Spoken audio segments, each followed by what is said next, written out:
Olá, bom dia, alunos do segundo ano do Colégio Conexão. Bom, vocês devem estar se perguntando primeiro que lugar é esse, né? E aí, obviamente, vocês sabem que eu moro em Caraparu, já falei quando me apresentei para vocês. E aí aqui o lugar, obviamente, é de colônia, é de interior, vamos dizer assim. Eu chamo geralmente esse espaço de hidrofúndio, porque aqui atrás a gente tem o rio Caraparu. Depois eu mostro uma imagem do rio Caraparu aqui atrás. E isso aqui é uma casa de farinha. Uma casa de farinha, sim, no quintal do professor Fábio se faz a sua própria farinha. E aí a imagem que a gente viu rapidamente era a imagem de um motor, que vamos dizer assim, que ceva a mandioca, né, que é parte do processo de produção da farinha. Então é a partir dessa imagem do motor que nós vamos ter uma aula hoje, uma revisão de idade moderna. Vocês, alunos do segundo ano, são alunos que do tempo histórico trabalham com a idade moderna. Idade moderna, século XV, século XVI, XVII e o grande século XVIII, a Revolução Industrial que vai mudar profundamente a forma de trabalho, a forma de produção e as relações sociais, tá bom? É essa a nossa aula de hoje. Então, vocês viram a imagem de uma máquina aqui na casa de farinha, do quintal do professor Fábio, que tritura a mandioca, né? Então nós estamos falando de modernidade. Então, segundo ano do ensino médio, né, sistema Farinha de Brito, nós temos então alguns temas relacionados à modernidade. Aquilo que é modernidade é aquilo que se considera, vamos dizer assim, o final do feudalismo, né, o fim da Idade Média. A expansão marítima é o ponto de partida, vamos dizer assim, desse período histórico. Mas esse período histórico ele é marcado principalmente por um rompimento, por uma mudança significativa entre vários aspectos acerca do pensamento. Há um historiador chamado Jacques Legoff, que Legoff diz que a mentalidade é a última esfera num processo de mudança numa sociedade. Numa sociedade, eu estou falando no aspecto humano. Portanto, uma característica da idade moderna é a mudança do pensamento. E aí, tu pegas o teu material, tu pegas o teu livro e a gente podia rapidamente fazer uma revisão ou dar uma lida na parte de iluminismo, 295, 296. Um dos acontecimentos que é, como eu disse, marcante nesse processo é a mudança do pensamento. O iluminismo, portanto, é um conjunto de ideias, de pensamentos que vão romper com a mentalidade do homem medieval.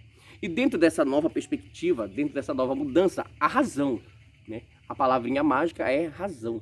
A razão vai trazer uma nova forma de pensar, do homem pensar a sociedade, pensar a natureza e pensar ele próprio. E nessa nova possibilidade nós temos mudanças em todas as frentes.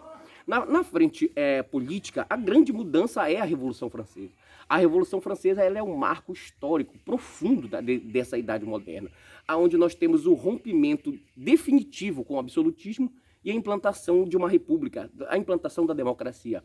Vamos lembrar que a Revolução Inglesa, que se divide em puritana, preste atenção que eu estou fazendo, vamos dizer assim, um cruzamento entre as revoluções. Nós estamos vivendo um século que é um século de mudanças, de revolução. Nós estamos vivendo a era da revolução.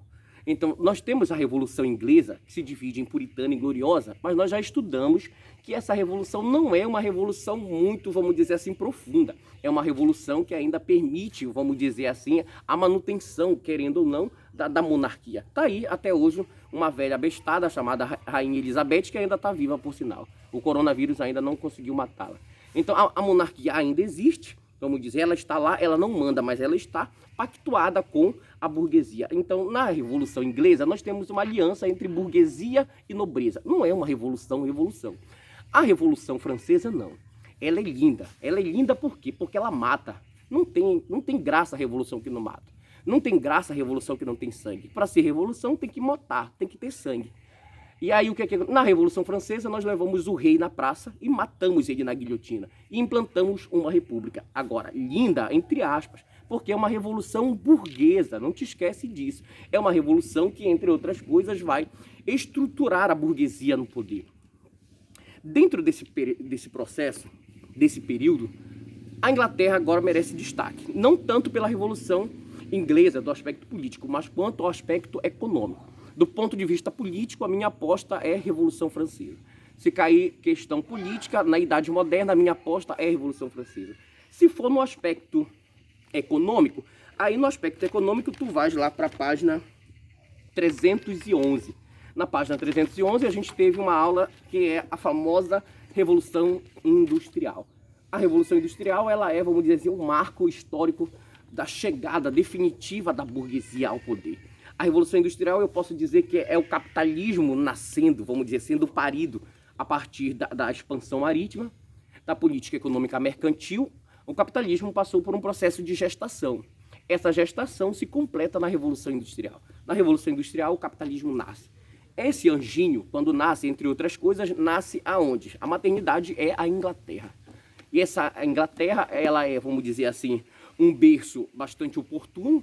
Por quais características? Primeiro, pelas questões econômicas, a Inglaterra é uma nação rica, ela tem reservas econômicas muito grandes. Pela questão matéria-prima, a Inglaterra possui não só regiões, como possui grandes reservas de matéria-prima, carvão, ferro e aço. E o terceiro aspecto, primeiro, anota, aspecto econômico, a Inglaterra possui grandes reservas de capitais.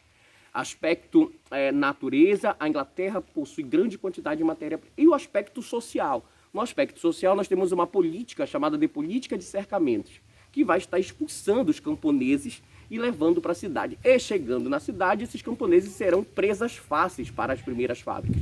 Então nasce aí, vamos dizer assim, a Revolução Industrial.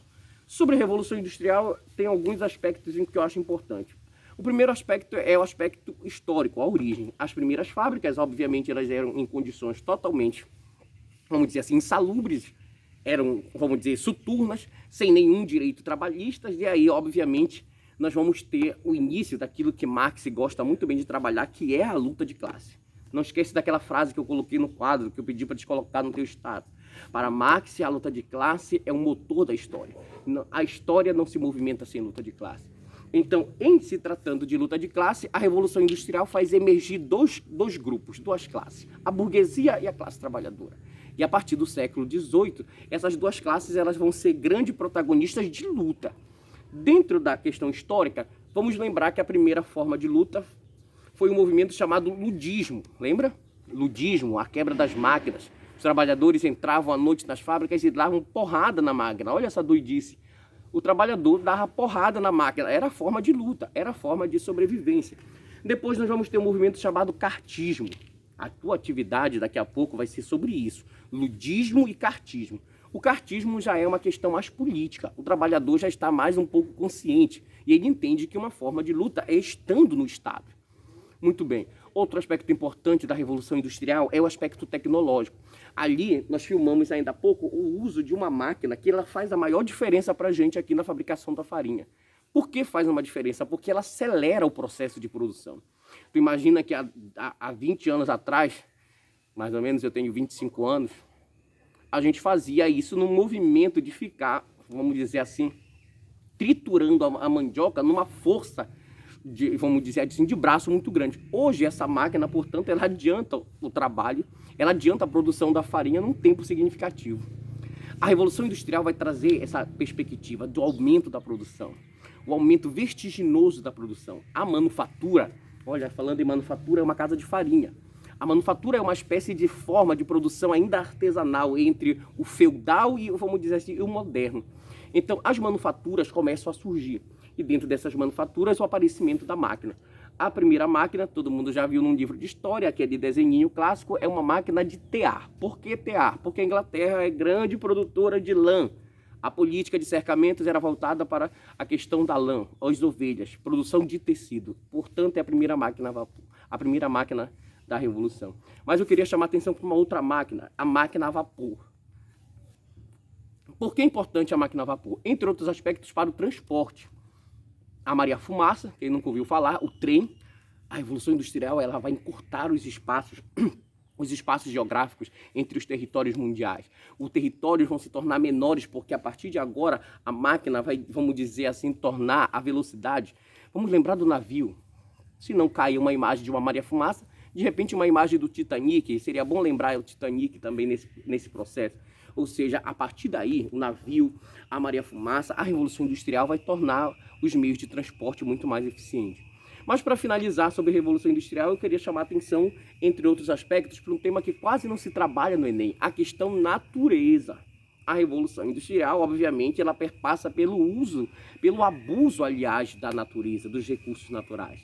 E aí, nessa perspectiva, portanto, a Revolução Industrial, ela obviamente vai, vamos dizer assim, se chocar com o espaço geográfico. Não te esquece que as fábricas, geralmente, elas não são no centro das cidades. As fábricas, geralmente, elas são na periferia, de preferência afastada dos centros. Pelo aspecto social, que é a exploração da mão de obra que está na periferia, e o outro é o aspecto da natureza, os recursos que também estão lá. Tá bom, alunos? Então, essa nossa revisão, né, foi desse processo que nós estivemos junto antes da história do coronavírus. Nós tivemos, então, rapidamente, uma revisão de iluminismo, o rompimento das ideias, um pouquinho de revolução inglesa, puritana e gloriosa, mas uma revolução conservadora. A francesa é a melhor, a francesa é que geralmente cai. E por último, a revolução industrial, aproveitando a cena, a imagem da casa de farinha. A revolução industrial é uma nova dinâmica de trabalho e de produção. Tá bom? Daqui a pouco uma atividade para vocês. Fiquem em paz.